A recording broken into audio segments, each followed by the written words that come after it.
દર્શક મિત્રો, લોકશાહીના ચોથા સ્તંભ સમાન મીડિયા પર સુરત મહાનગરપાલિકા એટલે કે એસએમસીના પરિસરમાં થયેલા હિંસક હુમલાના ઘેરા પ્રત્યાઘાતો પડ્યા છે. નાસિરનગરના ભૂતિયા ડિમોલેશન અંગે સવાલ પૂછવા ગયેલા પત્રકારોના કોલર પકડવા, માર્શલો દ્વારા ધક્કામુક્કી અને ત્યારબાદ પોલીસ દ્વારા કરાયેલા લાઠીચાર્જની ઘટનાને લઈને સમગ્ર દક્ષિણ ગુજરાતના પત્રકાર આલમમાં ભારે આક્રોશ ફાટી નીકળ્યો છે. પત્રકારોને સ્પષ્ટ આક્ષેપ છે કે ભૂતિયા ડિમોલિશનમાં સંડોવાયેલા મોટા માથાઓ અને બેફામ બિલ્ડરોને બચાવવા માટે જ કમિશનર નાગરાજન અને એન્જિનિયર આશિષ નાયકે મીડિયાથી મોં છુપાવ્યું છે અને સત્ય દબાવવા લાઠીઓનો સહારો લીધો છે. એક તરફ સરકાર પારદર્શક વહીવટના દાવા કરી રહી છે, તો બીજી તરફ સુરતના મ્યુનિસિપલ કમિશનર જેવા જવાબદાર અધિકારી સવાલોથી બચવા કોન્ફરન્સ રૂમમાં ભરાઈ જાય છે. એ વહીવટી તંત્રની નબળાઈ અને કાર્યકર્તા દર્શાવે છે.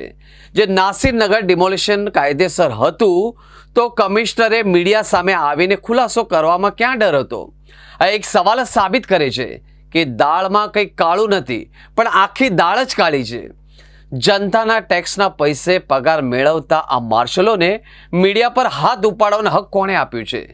માત્ર સસ્પેન્શન નહીં, આ માર્શલો પૂરી પાડતી સિક્યુરિટી એજન્સીનું ટેન્ડર જ રદ કરીને તેને બ્લેકલિસ્ટ કરવી જોઈએ. બિલ્ડરોના પાપ છાપરે ચડીને પોકારી રહ્યા છે, ત્યારે મહાનગરપાલિકાના ભ્રષ્ટ અધિકારીઓને બચાવવા માટે મીડિયાને ટાર્ગેટ કરનારા આ સુરક્ષા માર્શલો સામે જો કમિશનર પગલાં નહીં લે તો તે સાબિત થઈ જશે કે પત્રકારો પર હુમલો કરવામાં ખુદ કમિશનર પણ મૌન સંમતિ છે.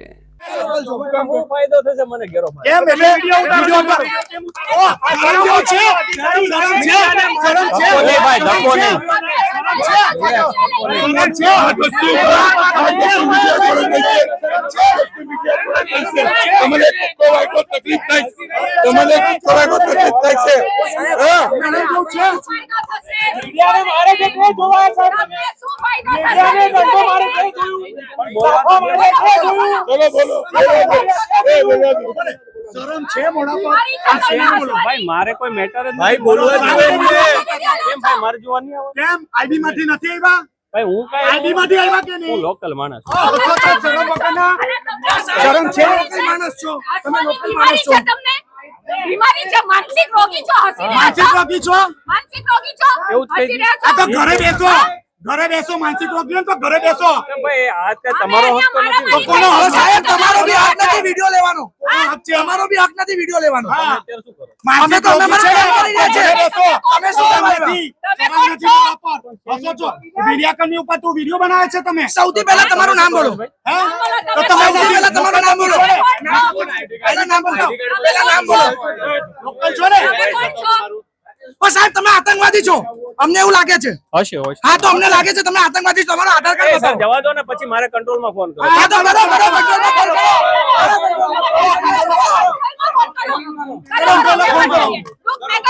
ના ના કરો.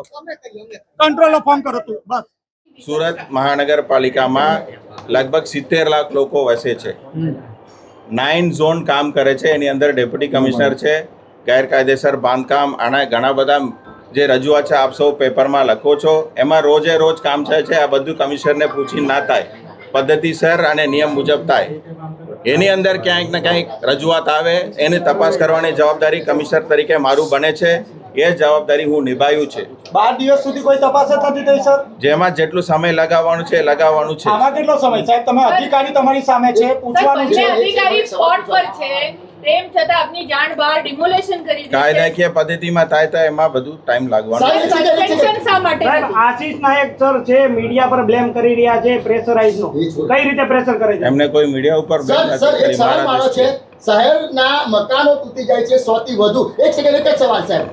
એ બાદ તપાસ કેમ? મકાન તોડવા પહેલા કેમ વિચાર્યું નહીં? કારણ કે 100 મકાન તોડ્યા આ રીતે તો આખું શહેર તૂટી જશે સાહેબ, અને પછી તપાસ કરવા પડશે. તમે એમ જ કહેશો મને નથી ખબર? વિચાર્યા વગર કરવું એ ખોટી વસ્તુ જ કહેવાય, પણ એ સાચું શું થયું છે એ તપાસનો વિષય છે.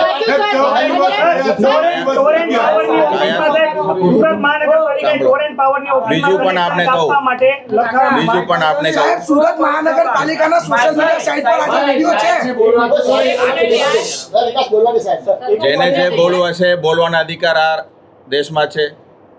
એટલે આપ પણ મીડિયામાં આપનું ઓપિનિયન મંતવ્ય રજૂ કરો છો એવી અધિકારીઓને પણ એમનું મંતવ્ય રજૂ કરવાનું હોય છે અને તપાસનો વિષય છે એટલા માટે અહીંયા અમે કીધું કે થોડું સંયમ રાખીએ તો સાચું જે પણ છે બહાર આવશે. બીજું સાહેબ આપના અધિકારીએ એક મંતવ્ય એક મિનિટ પૂછું તો આપના અધિકારીએ મંતવ્ય રજૂ કર્યો કે ડિમોલેશન અમે કર્યું છે અને આપ ના પાડો છો કે ડિમોલેશન નથી એ કર્યું. તપાસનો વિષય છે. મારી પાસે વિગત આવે તો હું આપને માહિતી આપી દઈશ. દુઃખની વાત છે જે પણ બનાવ બન્યું છે. હું પણ એમાં વ્યક્તિગત રીતે અને કમિશનર તરીકે એ માટે સંમત પણ છું અને હું આપને બતાવવા માંગુ છું જાણકારી માટે.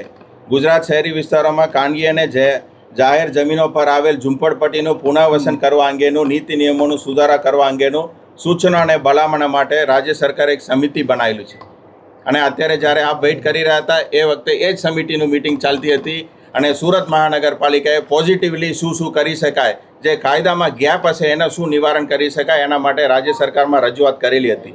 એમાં બે અગત્યની રજૂઆત અમે કરેલા છે. એક તો છે કે ડેવલપરને વધારે ઇન્ટરેસ્ટ આવે એના માટે FSIનું વધારો કરવાનું એક સૂચન કરેલું છે.